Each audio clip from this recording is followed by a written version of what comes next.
अस्सलामुअलैकुम dear students, उम्मीद है आप सब खैरियत से होंगे। आज का हमारा बायो का लेक्चर है वाटर पोल्यूशन। पिछले लेक्चर में हमने एयर पोल्यूशन देखा था, आज हमने डिस्कस करना है वाटर पोल्यूशन। तो हमें नाम से ज़ाहिर है कि जो पानी की आलूदगी है उसको हम वाटर पोल्यूशन में देखेंगे। अब इसके क्या क्या इफ़ेक्ट्स हैं, क्या क्या इसके कॉजेज़ हैं और इसको हम कैसे कंट्रोल कर सकते हैं, आज हमने ये सारा कुछ देखना है। It is the change in the composition of water by the addition of harmful substances. पानी की जो कंपोजिशन है उसमें हार्मफुल सब्सटेंसेस, जो जहरीले केमिकल्स ऐड हो जाएंगे, तो उसकी जो कंपोजिशन है, जैसे पानी बना हुआ है, उसकी यानी कि जो नेचुरल एक है, हम कह सकते हैं कि जो उसकी एक एग्जिस्टेंस है उसको वो ख़त्म कर देता है, उसको वो चेंज कर देते हैं। Water pollution severally effects the health of people. Water pollution जो है वो मोस्टली लोगों की जो हेल्थ है उससे वो नुकसान पहुंचाती है, क्योंकि देखिए पानी जो है वो हर किसी ने पीना है। अब पानी साफ़ नहीं होगा तो वो नुकसान का बायस बनेगा। Sewage is one of the major pollutants of water. Sewage यानी कि जो गंदा गटरों का पानी होता है वो मेन वजह है पानी के पोल्यूशन की। It contains organic matter and the extra off human and other animals, यानी कि इसमें होते हैं कि ऑर्गेनिक मैटर्स वगैरह होते हैं और ह्यूमन और जो एनिमल्स हैं उनके वेस्ट मटेरियल जो है वो उससे सीवेज बनाते हैं। Organic matter encourages the ground growth of micro organisms and spread disease. अब इसमें जो ऑर्गेनिक मैटर होते हैं सीवेज के अंदर वो माइक्रो ऑर्गेनिजम्स की ग्रोथ को बढ़ाते हैं, जो कि मुख्तलिफ़ किस्म की बीमारियाँ फैला देते हैं। The waste of industries, acid, alkalis, dyes and other chemicals are disposed in nearby water bodies, यानी कि जो इंडस्ट्रीज़ की वेस्ट होती हैं उनको भी आमतौर पर खुले गंदे पानी में शामिल कर दिया जाता है। These waste change the pH of water. ये वेस्ट पानी के pH को चेंज कर देते हैं एंड आर हार्मफुल और even fatal to aquatic in organisms. ये आमतौर पर नुकसानदा भी होती हैं, और जो इक्वेटिक ऑर्गेनिजम्स पानी के अंदर ऑर्गेनिजम्स रहते हैं, पानी के अंदर जो एनिमल रहते हैं, उनके लिए भी ये नुकसान का बायस बनती हैं। Certain industries release a lot of hot water from their cooling plants. बहुत सारी इंडस्ट्रीज़ जो हैं वो अपना यानी कि जो गर्म पानी होता है फैक्ट्रीज में से निकलता है उसको वो शामिल कर देते हैं नदी नालों के अंदर। It results in heating up of water bodies and kills aquatic life. इससे क्या होता है कि जो पानी के ज़खायर हैं वो ज़्यादा गर्म होना शुरू हो जाते हैं, जिसके अंदर वो यानी कि गर्म पानी को डालते हैं, तो वहाँ पे जो एक्वेटिक लाइफ है, ऑर्गेनिजम्स है पानी के अंदर रहने वाले, उनकी डेथ होना शुरू हो जाती है। Fertilizers and pesticides enters into water bodies with the rain water flow and the ground water by seepage। अब जो खादें वगैरह हम डालते हैं, पेस्टिसाइड्स, जड़ी बूटी वगैरह मारने के लिए खादें, और जो स्प्रे वगैरह करते हैं हम फसलों के ऊपर, जब बारिश होती है तो वो धुल के ज़मीन में शामिल हो जाती हैं और ज़मीन के साथ वो पानी के बहते बहते किसी ऐसी जगह पे पहुंच जाते हैं जहाँ पे पानी जमा हुआ होता है, तो वहाँ पे जाके वो रेन के फॉर्म में वाटर जो फ्लो करता है उसके साथ जाके मुख्तलिफ जगह पे पानी को वो बैठ जाते हैं और वहाँ पे जाके पानी को भी पोल्यूट करते हैं और ज़मीन की आलूदगी का भी बायस बनते हैं। These chemicals remain in water for a long time. ये केमिकल जो हैं वो पानी के अंदर ज़्यादा लंबे अरसे के लिए रहते हैं and can enter food chains, और फूड चेन में इंटर होकर ऑर्गेनिजम्स की बॉडी में शामिल हो जाते हैं। They cause a number of disease in animals. ये एनिमल्स में मुख्तलिफ किस्म की बीमारियाँ पैदा करने में हेल्पफुल होते हैं। Oil tankers and offshores petroleum refineries cause oil leakage into water. Oil tankers यानी जो ऑफशोर्स पेट्रोलियम कंपनीज हैं जो ऑयल को लेने की वजह से दूसरी जगह ट्रांसफ़र करते हैं। अब बहरी जहाज़ों में, बड़े बड़े जहाज़ों में जब ऑयल आता है तो वहाँ पे अगर कोई लीकेज उनकी हो जाए या ऑयल जो है वो समंदर के अंदर ज़ाया हो जाए तो वो भी पानी के अंदर पोल्यूशन का बायस बनता है। Oil floats on the water surface and prevents atmospheric oxygen from mixing in water. जब ऑयल पानी के ऊपर गिर जाता है तो वो ऊपर एक लेयर बना देता है जो कि ज़मीन के अंदर ऑक्सीजन, पानी के अंदर ऑक्सीजन को इंटर नहीं होने देते। So aquatic animals begins to die due to oxygen shortage. और जो इक्वेटिक एनिमल्स हैं वो मरना शुरू हो जाते हैं क्योंकि पानी के अंदर ऑक्सीजन कम हो जाती है। Some heavy metals, example lead, mercury, arsenic and cadmium also make the water polluted। अभी जो हैवी मेटल्स हैं अगर ये पानी के अंदर शामिल हो जाएं तो ये भी पानी के पोल्यूशन का बायस बनते हैं।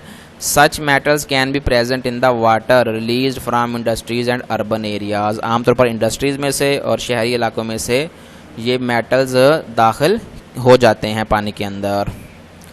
If water with such heavy metal is given to plants, अगर पानी के अंदर ये मेटल्स शामिल हैं और अगर वो पानी हम प्लांट्स को लगाएं, the metals enter the vegetable that grow on these plants, तो यही मेटल्स उन सब्जियों के ऊपर अंदर चले जाएंगे जो कि उन प्लांट्स के ऊपर लगनी हैं। Such contaminated vegetables are harmful for human health, फिर हम अगर वही सब्जियां हम खा लेंगे तो वही मेटल्स हमारी बॉडी में भी आ जाएंगे। Heavy metal reduce the growth and development, वो आमतौर पर अब लिविंग ऑर्गेनिजम्स की या हमारी ग्रोथ को भी कम कर सकते हैं और हमारी जो बॉडी की डेवलपमेंट हो रही है उसको भी कम कर देते हैं। And cause cancer and nervous system damage, cancer का बायस बन सकते हैं और नर्वस सिस्टम डैमेज, हमारे ब्रेन को भी वो इफ़ेक्ट कर सकता है। Mercury and lead can cause joint disease such as rheumatoid arthritis, हम आर्थराइटिस की टाइप्स हमने पढ़ी थी, 3 थी, गाउट थी, ऑस्टियोआर्थराइटिस थी और रेमेटॉइड आर्थराइटिस थी। तो उसमें ये आर्थराइटिस की ये टाइप जो है वो मरकरी और लेड जो है वो इस किस्म की जोड़ों की बीमारियों का बायस बनती हैं। And disease of kidneys, kidney की बीमारियों का भी बायस बनती हैं। सर्कुलेटरी सिस्टम, खून की बीमारियों को भी बायस बन सकती हैं। एंड नर्वस सिस्टम और जो दिमाग की बीमारियां हैं उसका भी बायस बन सकती हैं। आगे साइड बॉक्स है, देखें। There are more than 200 tanneries. अब टैनरीज क्या होता है कि वो इंडस्ट्रीज जहाँ पे आमतौर पर जानवरों की खालों को ट्रीट करके उससे चमड़ा वगैरह बनाया जाता है। ये लिखा हुआ है आगे, industries where raw skin is treated to make leather operating in Kasur city. Kasur के सिटी में चल रही हैं। The industry discharge 900 cubic metres of waste water daily into the nearby water bodies, यानी कि ये 9000 क्यूबिक मीटर पानी रोज़ाना की बेस पे इर्द गिर्द की जो वाटर बॉडीज़ हैं उनमें शामिल कर रहा है। This water contains heavy metals and become a part of the underground water. इस पानी के अंदर हैवी मेटल्स मौजूद हैं जो कि अंडरग्राउंड वाटर के पानी का हिस्सा बनते जा रहे हैं। इन 2003 a survey showed that 2/3 of residents and 72% of tannery workers suffered cancer। 2003 में सर्वे के मुताबिक जो 2/3 जो रेजिडेंट्स थे वो और जो 72% यानी कि नियर अबाउट जो थे वहाँ पे वर्कर्स उन फैक्ट्रीज़ में काम करने वाले वो कैंसर्स में मुब्तला हो चुके थे। इन्फेक्शंस ऑफ द किडनी, और किडनी के इन्फेक्शंस हो चुके थे। लॉस ऑफ आई साइट, या तो उनकी नज़र कम हो चुकी थी। Test showed that the drinking water was contaminated with lead, mercury and chromium. जब उस पानी का टेस्ट करवाया गया तो पता चला कि उस पानी के अंदर ये 3 लेड, मर्करी एंड कैडमियम जो हैवी मेटल्स उनमें मौजूद थे। The Pakistan government and the United Nations Development Program UNDP launched the Kasoor Tannery Pollution Control Project। फिर यानी कि गवर्नमेंट ने एक प्रोजेक्ट बनाया जो कि वहाँ से पानी निकलना है उसको पहले ट्रीट करेंगे। The project has established an efficient treatment plant, chromium plant and a salt waste disposal site. वो कहते हैं कि जी इन्होंने जो प्रोजेक्ट बनाया उसमें उन्होंने जो हैवी मेटल्स थे पहले उनको वो ट्रीट करेंगे, उसके बाद जो वेस्ट मटेरियल होगा उसको भी पहले ट्रीट करेंगे, देन पानी को वाटर बॉडीज़ में रिलीज़ किया जाएगा। आगे हैं इसके इफ़ेक्ट्स ऑफ वाटर पोल्यूशन। अब देखें इफ़ेक्ट्स क्या हैं। यहाँ पे एक टर्म यूज़ हो रही है यूट्रोफिकेशन, ठीक है। अब देखें जैसे कि ये हमें दिखाया हुआ है, आमतौर पर जहाँ पे खुला मैदान हो तो या तालाब वगैरह हो तो वहाँ पे पानी जब ज़्यादा देर के लिए खड़ा रहता है तो उसके ऊपर ऐसे ग्रीन ग्रीन सी लेयर बन जाती है। इस प्रोसेस को कहते हैं यूट्रिफिकेशन, ठीक है। अब ये लेयर बन जाएगी तो ये ऊपर से सनलाइट को अंदर इंटर नहीं होने देगी। जब सनलाइट इंटर नहीं होगी तो नीचे जो ऑर्गेनिजम्स हैं वो ऑक्सीजन नहीं हासिल कर पाएंगे। जो अंदर माइक्रोस्कोपिक प्लांट्स हैं या जो एल्जी वगैरह हैं वो फोटोसिंथेसिस नहीं कर पाएंगी। कार्बन डाइऑक्साइड जो है वो उनके अंदर ही रह जाएगी तो ये नुकसान का बायस बनेगी।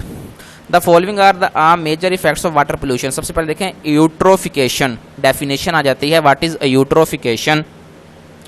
Enrichment of waters with inorganic nutrients, nitrates and phosphates is called eutrophication. यानी कि पानी के अंदर इनऑर्गेनिक न्यूट्रिएंट्स की जो अमाउंट है वो ज़्यादा हो जाती है, उसको यूट्रोफिकेशन कहते हैं। The sewage and fertilisers contain large amount of inorganic material nutrients. When sewage and fertilizers reach water bodies, the nutrients present in them promotes algal blooms, excessive growth there। जब यानी कि सीवेज का water और जो fertilisers का यानी कि जो खादें वगैरह ज़मीन में लगाई हुई थी किसानों ने, वो पानी बारिश से बह के एक जगह पे इकट्ठा हो जाता है, तो वहाँ पे इनऑर्गेनिक मैटर बढ़ जाता है और वो एल्गल ब्लूम्स एलजी की ग्रोथ को बहुत तेज़ कर देते हैं।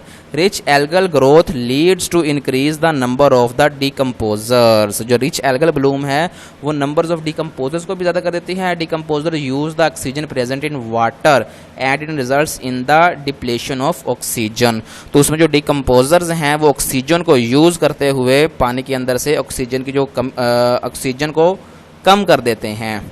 Algal blooms also reduce the light reaching the lower layers in water. ये जो एल्गल ब्लूम बन जाता है ये लाइट को नीचे आने से भी रोक देता है। नेक्स्ट है देखें जी food chain contamination. Food chain contamination भी हो सकते हैं, जैसे हम ऊपर पढ़ के आए हैं कि यानी कि जो मेटल्स हैं वो ज़्यादा देर तक पानी में रहते हैं, वो वही पानी अगर हम सब्जियों को लगाते हैं तो वो सब्जियों में एंटर हो जाते हैं, फिर वो हमारी बॉडी में एंटर हो जाते हैं। Food chain contamination the non biodegradable water pollutants में stay in water for long times from water they enter into small organisms which are feed upon by fish. अब देखिए ऐसे फ़र्ज़ करें अगर हमने मछली खानी है तो जो नॉन बायोडिग्रेडेबल वाटर पोल्यूटेंट्स थे वो पानी के अंदर फिर रहे थे, वो छोटे कीड़े मकोड़ों ने खा लिए, कीड़े मकोड़ों को मछली ने खा लिया। Then fish is turn are fed upon by land animals including human. उसमें मछली को हमने खा लिया तो वही यानी कि जो नॉन बायोडिग्रेडेबल और जो नुकसानदा हार्मफुल पार्टिकल्स थे, मेटल्स थे, वो हमारी बॉडी में एंटर होकर मुख्तलिफ़ किस्म की बीमारियाँ फैला सकते हैं। जैसे हम ऊपर पढ़ के आए हैं किडनी इन्फेक्शन हो सकता है, कैंसर हो सकता है, नर्वस सिस्टम डैमेज हो सकता है। एपिडेमिक्स यानी कि जो पानी से वबाई बीमारियां फैल जाती हैं। Organic pollutants in water facilitates the growth of germs. Organic pollutants जो होते हैं पानी के अंदर वो जर्म्स की ग्रोथ को बढ़ा देते हैं। Such polluted water causes epidemic like cholera, gastroenteritis etcetera. ये अब यानी कि पानी से फैलने वाली जो बीमारियां हैं वबाई बीमारियां, अक्सर कहते ऐसा होता है ना, कहते हैं कि जी एक गांव का या एक जगह का पानी गंदा हो गया तो वहाँ के लोगों ने इतना पानी पी लिया, इतने लोगों ने पानी पी लिया तो उनको वो बीमारी लग गई, तो ये वही डिजीज़ हैं। आगे है जी इसकी control of water pollution. Water pollution को हम कंट्रोल किस तरह से कर सकते हैं। Public should be made aware of the dangers of water pollution. सबसे मेन वजह तो ये है कि हमें लोगों को अवेयर करना चाहिए कि लोग जो हैं वो पानी को पोल्यूट होने से कैसे बचाएं। Before releasing the sewage into water bodies it must be purified through sewage treatment techniques. गटरों के गंदे पानी को मुख्तलिफ़ किस्म के यानी कि जो वाटर बॉडीज़ नदी नालों में डालने से पहले उसको अच्छे तरीके से प्यूरिफाई करें, साफ़ करें, उसमें से जो सारे हार्मफुल केमिकल्स हैं उनको ख़त्म करके दोबारा उनमें वाटर बॉडीज़ में उनको एंटर करें। Industrial waste should be also be treated before they are release into water body. जो इंडस्ट्रियल वेस्ट से फैक्ट्रियों से गंदा पानी निकलता है उसको भी पहले साफ़ करके दोबारा पानी में साफ़ पानी में रिलीज़ किया जाए। जी बेटा आज का हमारा लेक्चर यहीं तक का था। आपने इस टॉपिक को अच्छे से याद कर लेने हैं। Effects of water pollution mostly paper में आ जाता है। ठीक हो गया बेटा। अगर आपको कुछ भी समझ नहीं आई तो आप मुझसे पूछ सकते हैं। ओके, जज़ाकल्लाह।